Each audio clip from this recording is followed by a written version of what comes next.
And now they cost more, so he can actually sell more because the Chinese are getting tariffs. Isn't this company Israeli? There's no tariffs on this one? Less than China. Yeah. So before China was undercutting, and now he can lead the market. So he's going to be a big donor to the RNC, right? So The guy that's benefiting from this. I would assume so. Wants to keep the tariffs going. You saw he's helping Hollywood now also. That's ridiculous. Too smart. Oh, He's we taking down all the out of. I thought you meant Hollywood, Florida. No. Yeah, no, I know what you mean. I know what you mean now. That is, it seems to me it's getting crazier. Is Rabbi Bledger coming? No. It's really crazy. That. Brad Freeman is the diet of the Kollel, part of the Kollel leadership. We start? Yeah. Please. Okay, Shalom Aleichem. Good afternoon, everyone. Thank you for inviting us here. The Kollel once again, and actually me once again. I was here once before, a couple of years back. I'm very glad to be back. So the topic that I want to discuss today is, it's called, the Hebrew catch title is Matzil Atzmo B'Mammon Chavero.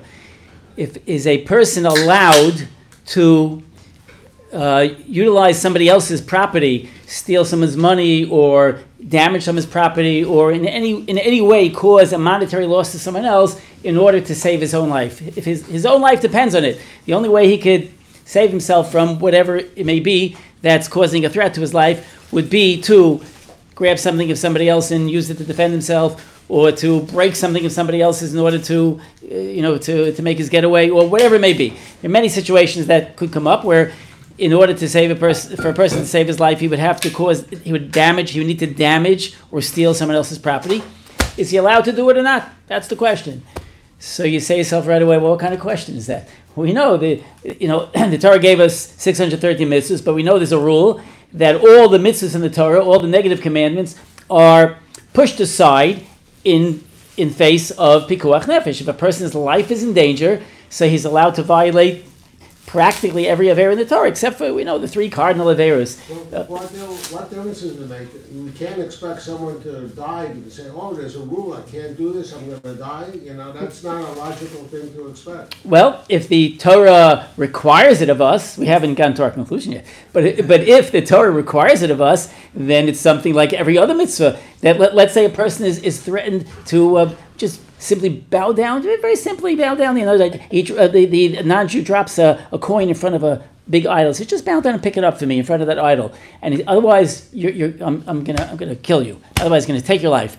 So the halacha doesn't allow you to do it, even though simply just to bow down in front of it and pick it. The Torah doesn't allow you to do it. Now, I'm not saying it's an easy challenge to live up to. I mean, it would be very difficult for a person to be able to pass that test. But many Jews throughout the generations have done it.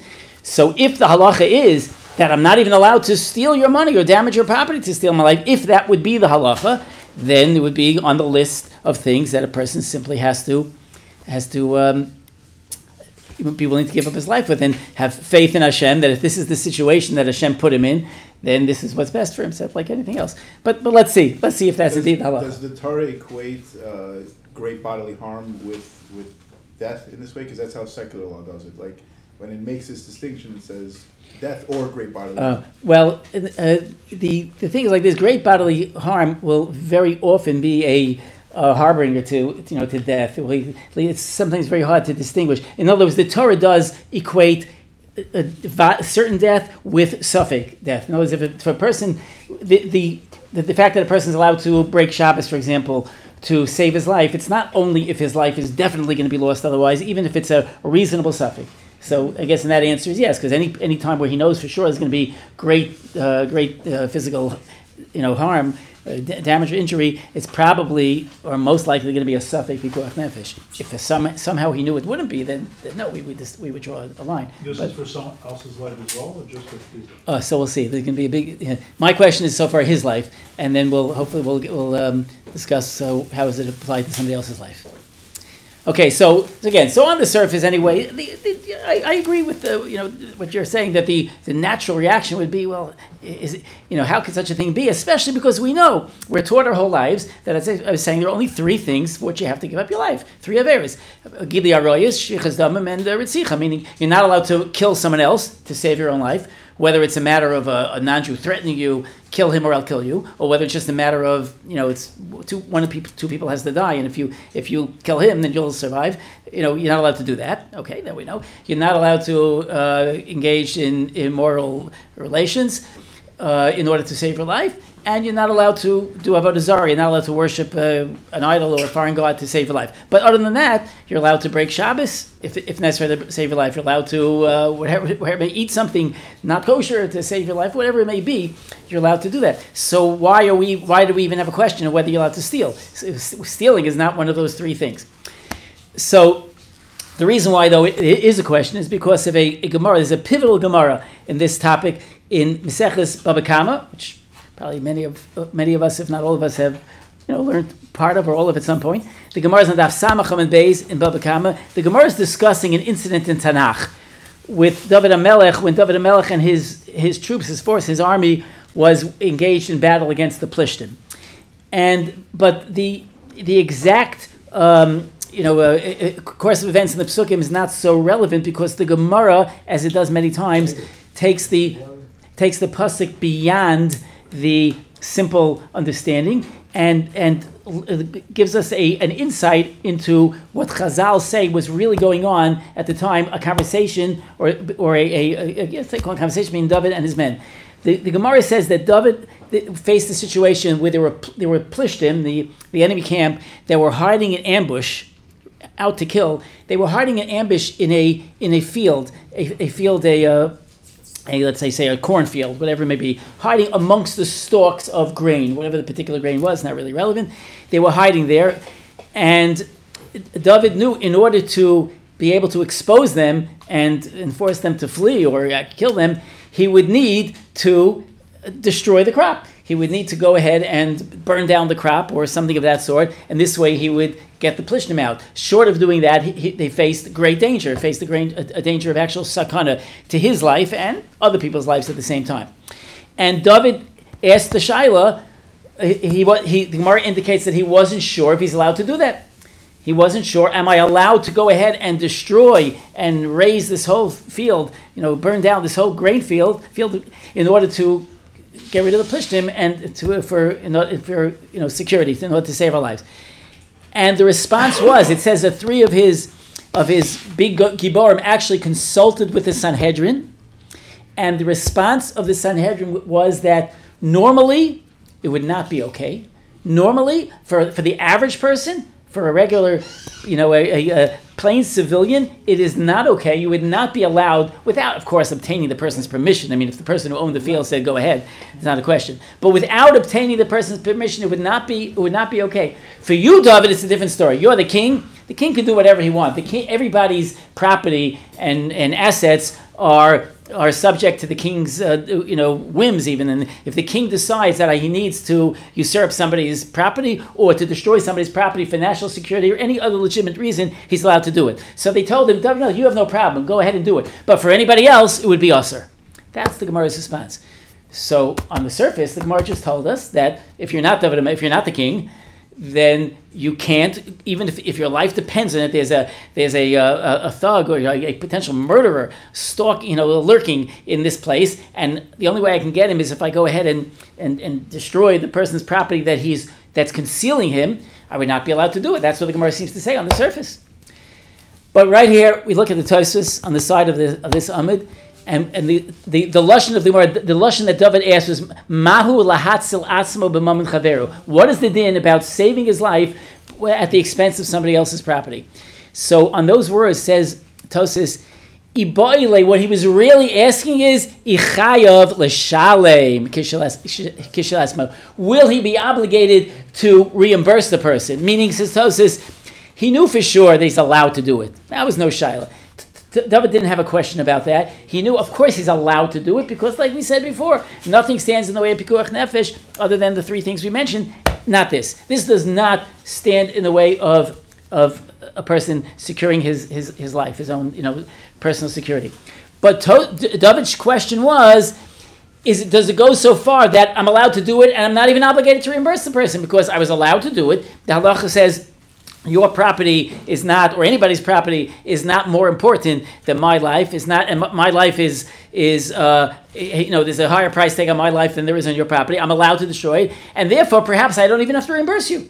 That's what David was asking the Sanhedrin. Not is he allowed to do it. This is how Tosfos Lepshat in the Gemara, and that they responded, no, you would have to pay back normally, but you as the king don't. The king, you could do whatever you want, as we said before, but if you were not the king, if it would be a regular person, you'd have to pay back.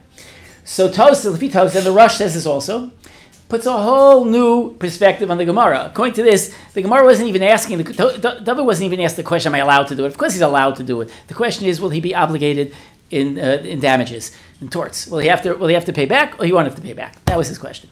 So, now, and that's the way it's paskin in Shulchan Aruch. So before we even go any further, if you look in the Shulchan Aruch and Choshen Mishpat, in Simin Shin Nun Tes Siv Dalid, the Mechaber says, Afilu hu b'sakanas maves, even if a person is in a situation where his life is being threatened, v'tzarich ligzol es chaveru, he needs to steal something from the next person, kidei lahatzil nafsho, to save his life, tzarich shelo yikachenu el aldas l'shalim. He has to take it only with the intention of repaying. He can't just take it randomly and say, everything goes and I don't have to worry about it. No, you're allowed to take it, but he has to do it with the explicit intent, and intent in which you have to follow through on, obviously, of paying back. That's what Shulchan Aruch says. But there's no opinion, even it brought in Shulchan Aruch, that you can't do it. You're allowed to do it, you just have to pay back.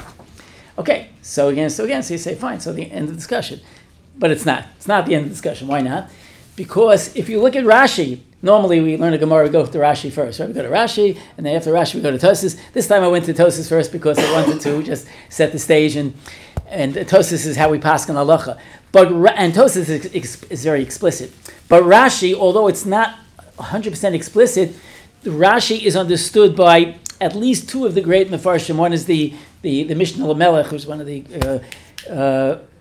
main commentaries on the Rambam. In his sefer he wrote called Precious Drachim, and by the Shalos and Shuvas Binyan Sion, who was a great posek and communal leader of the early in Germany in the early 19th century.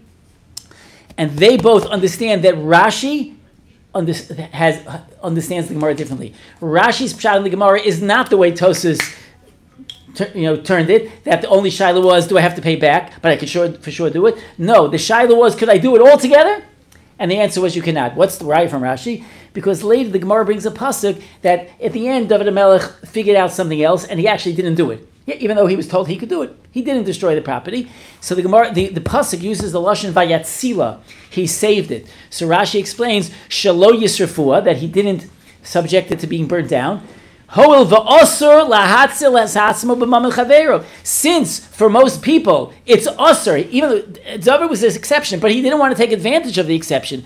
Hoel va'osur lahatzil es hatzmo b'mamel chaveiro. Rashi says explicitly, because it's usher to do it. Not because you'd have to compensate the person, not that you'd have to pay him back, but it's usher to do it. Rashi says, so as I said, at least these two achronim say that it's almost explicit in Rashi, that Rashi's learning the Gemara the more pashut way. That those are the words of the Gemara. David said, am I allowed to save myself? And the Sanhedrin answered, you can, but nobody else could. And Rashi interprets it literally. So, okay, we have Tosfos pshat that takes the Gemara off, that turns away from the simple pshat and makes it more comprehensible, more understandable, but we can't even do the Rashi. Rashi learns the Gemara saying that you're not allowed to do it. So now the question would be, but how could that be? What happened to, going back to our original question, how could it be it's us? Or what happened to the rule that we're all taught from the time where, the time we start learning anything, we're taught that everything, all the averos in the Torah are pushed aside when necessary in order to save your life. If the only way to save your life is by being mechal Shabbos, by eating treif, by wearing shatnez, by shaving with a razor, which normally is a lo saseh, you're not allowed to shave with a razor, but if somebody threatens your life, shave with this razor, I'll kill you, you're allowed to do it. So why all of a sudden can't you steal, or can't you, destroy someone else's property to steal your life, to save your life? So the Binyan Sion, this who is the second achron that I mentioned, points us in the direction of a a Gemara in Maseches Ksubis. Again, a Masech that we've all learned. Notice we're not pulling out sources so far from from the little known areas of Shas. Maseches Ksubis Daf Yutes. Who hasn't learned Maseches Ksubis Daf Yutes? Maseches Ksubis Daf Yutes. The Mishnah talks about a situation of a shtar, a document, a legal document. Let's say a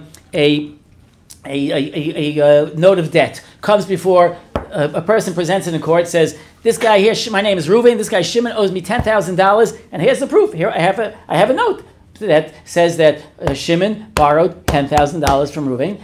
And there were two. Now, in the time of the Gemara, typically the person didn't sign it himself. You had two eidim, right? Two eidim, two kosher witnesses signed on the document saying that yes, that Shimon indeed borrowed $10,000 from Reuven. Reuven says, "I'm still holding the document. That's the proof that it hasn't been paid off." And Shimon is whatever. He's denying it. He's saying he did pay it. He's denying the whole thing. Whatever's happening. But Reuven has his document. So now, in the time of the Gemara, though, we have these two witnesses. But how do we know they're authentic witnesses? Maybe they're just forgeries. Maybe Reuven, signed it himself and made it up in his basement or on his, on his PC. Who knows? So we bring two other eidim. Two other eidim come along, and they testify that yes, we recognize these signatures. These are authentic signatures of Mr. So and so, Mr. So and so. Two kosher witnesses. It's a good document. But come along now. The two witnesses themselves come along and say, 1 second, it is our signature. We did sign it, but we were anusim. We were forced to sign. It's really a fake document. It's a fraud. It never happened. He never borrowed. Shimon's saying he never borrowed the money. He indeed never borrowed the money. What did you sign the document? Yes, we signed the document saying that he did, but we did because we were anusim. We were forced to sign. So what does that mean, forced? How were you forced? So the Gemara makes a distinction between if they say we were forced, meaning we were bribed. We were forced, meaning we were forced because he kept stuffing money in our pocket till we finally signed. That forced us. Money is a very compelling force sometimes. So that's one discussion. Now, how can you believe that? But if they say no, anusamayinu machmas nefashos, our life was being threatened. This Reuven guy, he looks like a nice, placid character. Oh no. He held a gun to our head. And he forced us to sign. He forced us to sign at the threat of death. So we signed. We signed because to save our lives. But now that whatever Reuven is disarmed or whatever the case is, we are now coming forth and saying it's fraud. It's not true. This document is a forgery. It's not a forgery. We signed it, but the circumstances never occurred. It never happened. So are they believed or not? Are they believed? So the Gemara says no. They're not believed. They're not believed. Why? You can't. There's a rule in the Torah, and I think there's a similar rule in the civil law. You can't make a statement that incriminates yourself. You're saying you did something, you did a criminal act. What's the criminal act? You signed falsely. You signed a document, a fraudulent document. They both claim that we can't believe you. We can't believe that because you're incriminating yourself. So the Gemara says, well, why is that incriminating themselves? They're saying they did it at the threat of death. They did it with a gun to the head. They're not saying we did it because Reuven paid us off or because we like Reuven and we don't like Shimon. We did it because he was threatening our lives. So the Rishonim say, even so, the Gemara says, really, before the Rishonim, the Gemara says that Rabbi Meir, who says they are not believed, Rabbi Meir holds that Eidim that are told, Eidim who are told, Chismu Sheker, sign falsely, va'al tehargu, and you won't be killed. But otherwise we will kill you. Yehargu, va'al yachtamu sheker. Here's the words of the Gemara. Yehargu, they have to allow themselves to be killed, va'al yachtamu sheker, rather than signing falsely. Farish Gemara, if you test some and Aleph and Ksubas, you can look it up when you get home. So, or maybe you have a shas here. There's a Gemara that says that Rabbi Meir at least holds that Eidim who are threatened at gunpoint or whatever, that threaten their lives, if you don't sign this document, this falsely we're going to kill you, they're not allowed to sign. They have to let themselves be killed. So now the Gemara goes on and challenges it, etc. But Rabbi Meir's opinion seems to be that way. So the Rishonim say, again, same question. How could that be? Chil Hashem, maybe? Chil Hashem? Or what? Meaning. Why is it Chil Hashem? If the halacha is that you're allowed to, is it Chil Hashem when you drive a car to say take some to the hospital, right? Take some to the hospital on Shabbos if he's dying. It's not Chil Hashem. It's a mitzvah, right? The Gemara says 10 people run to go get the fig that the guy needs to live, and only one person gets it, and the other 9 people machal Shabbos. It's okay because they each one thought they might be first. So the Gemara, in the Chedushay Haritva, he brings a brisa, a brisa that says that he asked the question. He says first of all, Vizet Tema. This is very difficult to understand. Where do we know that Reb Meir holds such a thing that you have to give up your life, not to sign falsely? By the way, signing falsely obviously is going to very likely cause somebody a loss of money, right? That's what. Okay, but so what? But you have to give up your life not to cause someone a loss of money. Loss of money. We say b'chol duchli in many places in Shas it says mefurish l'divrei chol she'ein lecha davar shalmei b'fnei pikuach nefesh. Nothing stands in front of pikuach nefesh. Isn't it similar to Avodah Zarah? Why? Signing false document? You're institutionalizing. Maybe that's on a certain level. Maybe you could call it that way, but it's not in terms of the level of avera. It's not. I'm just trying to see how it might be tied to one of the cardinal sins. Okay, so but we need more than just tie. We need to find it explicit. So there's here. So says the Rashba. So the Rashba brings a brisa. The Rashba says midasanya b'tosefta. There is a mefurish brisa in the Tosefta that says shlosha dvarim omdu b'fnei pikuach nefesh. There are three things that stand in front of that you have to give up your life for. Ve'elu heina v'dazar giliras shechas damim. So far, like we all. Rabbi Meir Omer Af Hagezel. The brisa, the Tosefta says Rabbi Meir Omer Af Hagezel. So again, we have a taka mefurish brisa. The Rabbi Meir says Gezel does come before Pikuach Nefesh. You can't steal. According to Rabbi Meir, you can't steal to save your life. Now, so this Gemara that's saying this Pshat Rabbi Meir is being said by Rav Chisda. Other Amoram in the Gemara disagree. But at the end of the day, so says the Binyan Sian, so the Gemara that we learned by David HaMelech, that David HaMelech, according to the way Rashi learns the Gemara, that David HaMelech said, David HaMelech was told by the Sanhedrin, if not for the fact that you were the king, you could not do this, you could not destroy someone's property to save a life, is the opinion of Rav Chisda. Yeah, but the witness that signs under threat of death is not swearing a false oath. He loses his free will. He loses his agency. Why is that wrong? Well, again, he doesn't have a choice. Well, he does have a choice. He can let himself be killed. Again, I go back. That's a supernatural thing. Who's gonna voluntarily want to die rather than sign their name? Right, I understand. There's a lack of free agency. But if it's not a crime, it's not a crime. We recognize that if someone is going to sign something or be killed, they're not responsible for that. The person that extorted them is responsible. I understand fully what you're saying, but again, if you go back, I just want to. First of all, what you're saying is accurate according to the halacha. According to the accepted halacha, what you're saying is correct. But Rabbi Meir's sheet is different, and I just want to go back again to Avodah Zarah and Gilei Arayos, Shvichas Damim, all those three things. And I'll give you. I gave you the example before bowing down. I'll give you another example. There's a concept in the Torah called an asherah, a tree that the non-Jews worship. They serve the tree as an idol. And the halacha is that if a person is ill, God forbid, and he has some sort of life-threatening illness, and the doctor, who's the biggest mumcha, the biggest expert, tells him the only way you can get a refuah is you have to take the sap of that particular tree, that asherah tree, for whatever reason. That tree is the only tree that can provide you a life-saving serum. And if you don't take it, you're going to die. The halacha is he's not allowed to take it. That's first in the Rambam. He's not allowed to take it. If he does it, Beis Din won't punish him because he... That's a different scenario. Because if someone is holding a gun to your head, the average person, or even a very devout person, is not going to say, well, the Gemara says that I can't sign it, so shoot me. No, they're gonna be frightened, and they're gonna be, they're gonna lose their right. Okay, and they'll sign it, and that's nobody's faulting them. They're not. No, it's not a question of fault. What I'm saying is, it can't be wrong.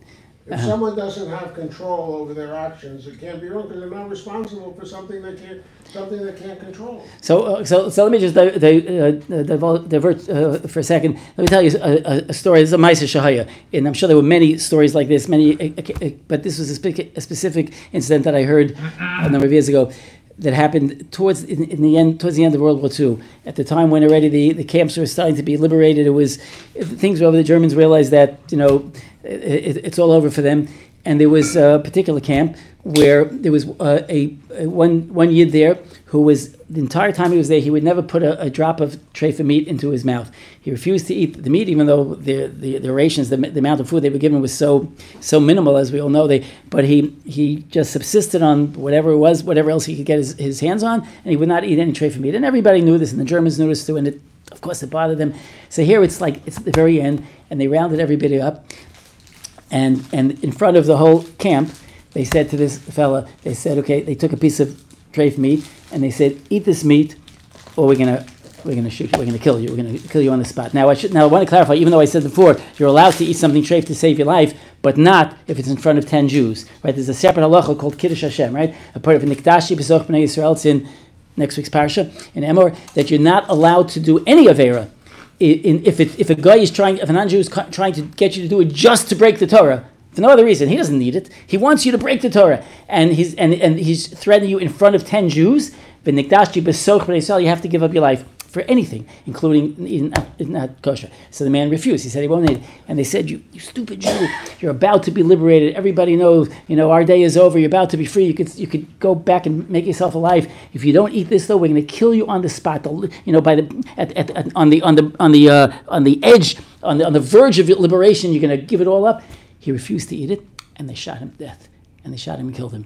There's a whole story because they did it in front of his daughter. His daughter was a young child at the time, and there's a story that follows. But whatever it is, so that man, he did it. He stood up to the challenge. It was a question of eating something treif. It wasn't a question of killing anybody or even avodah zarah. It was eating something treif, which normally you could do. If there weren't 10 Jews there, he'd be allowed to do it. But it was in front of the whole camp. It's a different implication. Okay. Obviously, I mean, this is something that you're basically have a choice between being sacrilegious, insulting Hashem, or dying. It's a different situation. But sign falsely is also being insulting Hashem. If the Torah doesn't allow you to do it even at the cost of your life, then that's also. I think you're missing the point. The point is the person that doesn't have a choice. Did this man have a choice? They don't have free will. Did this man have free will? Exceptional. What do you mean?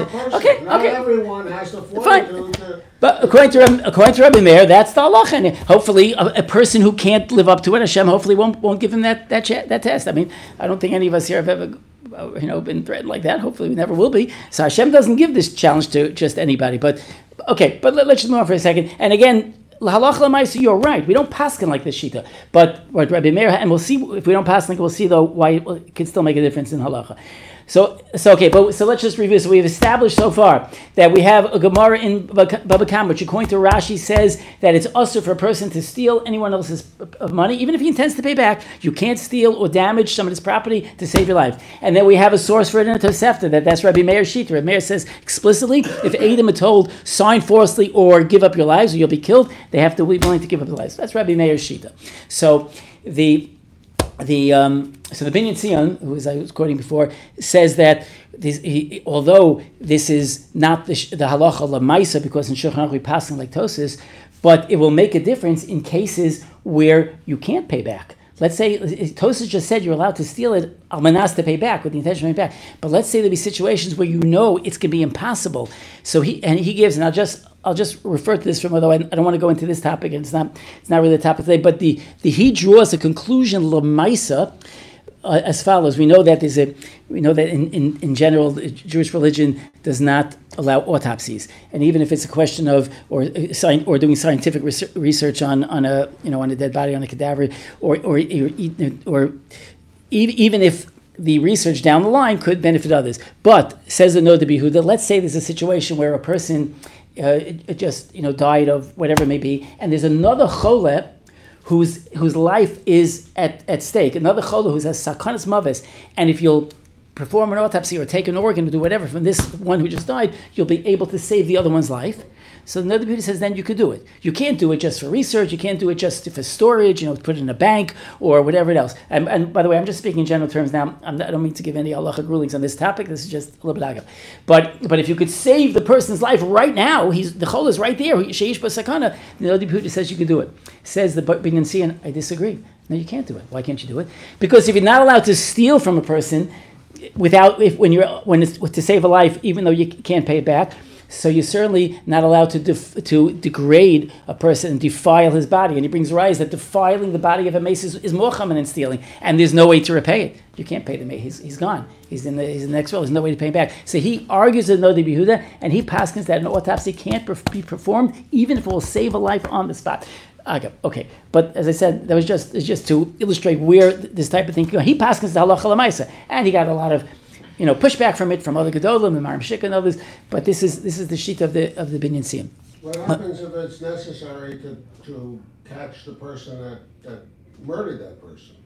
For evidence, you need, in order to convict the person, you need to get the evidence from the body. Right. So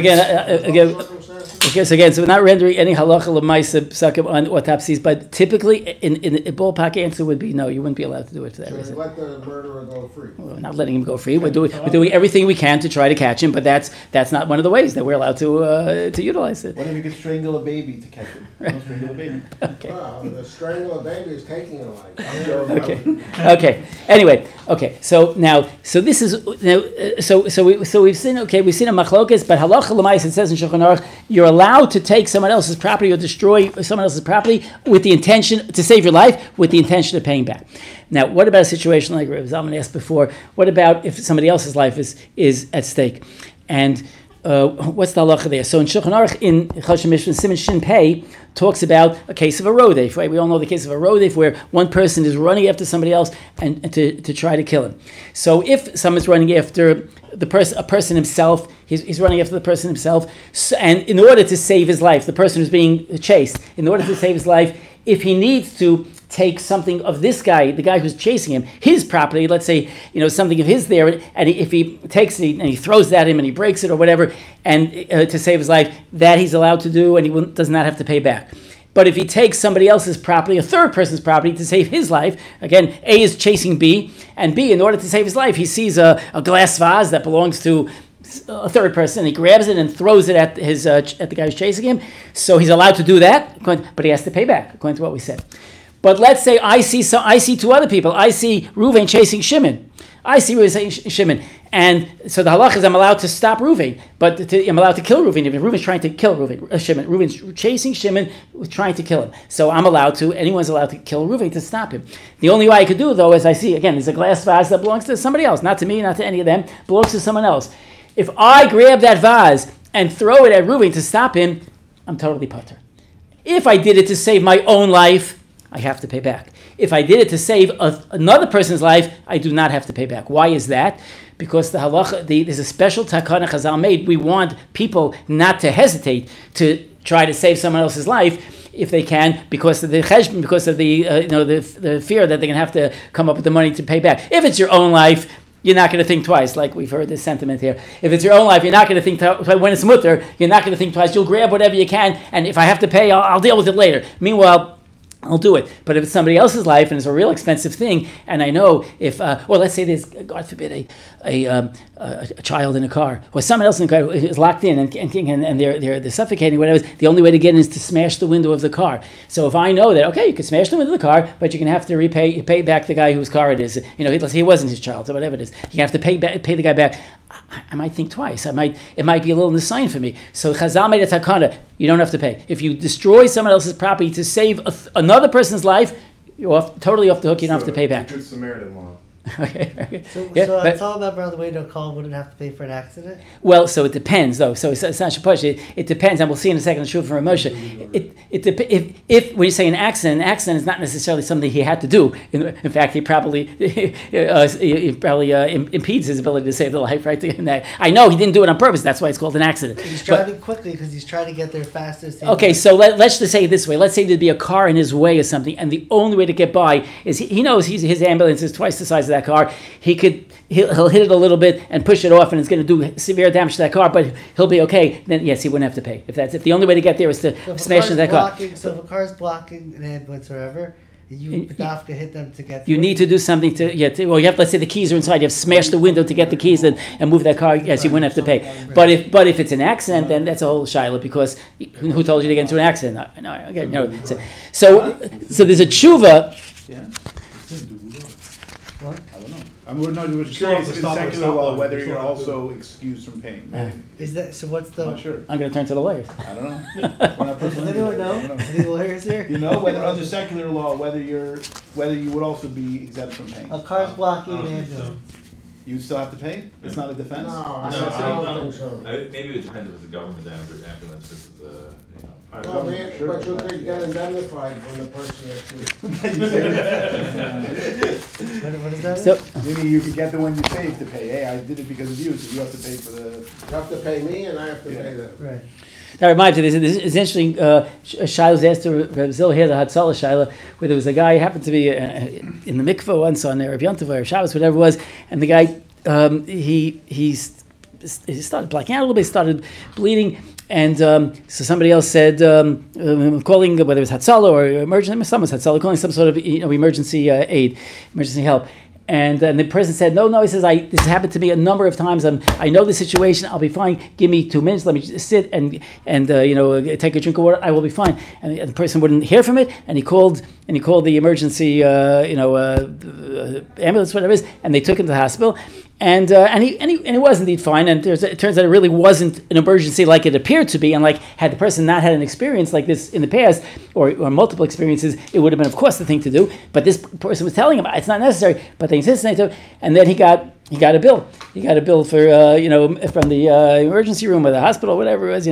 And he said, I'm not paying this bill. Why should I pay? I didn't want to be here. I was dragged in. Let them pay. And so Zilberstein has a whole shiloh about that, whether the person has to pay, and it's not so much that they has to do. But that's not. But what I want to share is the following.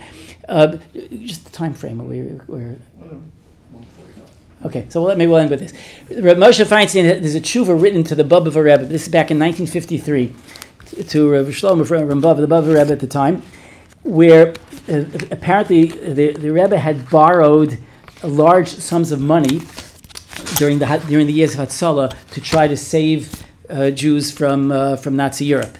He had borrowed a substantial sum of money, and now this is again the shuv was written in 1953, and now he was being asked to repay the money, and apparently it was unclear. There was a conflict between himself and the people who laid out the money about exactly the sum of the money. It seems to be it sounds like from the tshuva that he thought it was more in the realm of around $3,000, and they were saying it was more like $10,000. This is 1953, so those numbers meant not super huge numbers, but they meant a lot more than they do now.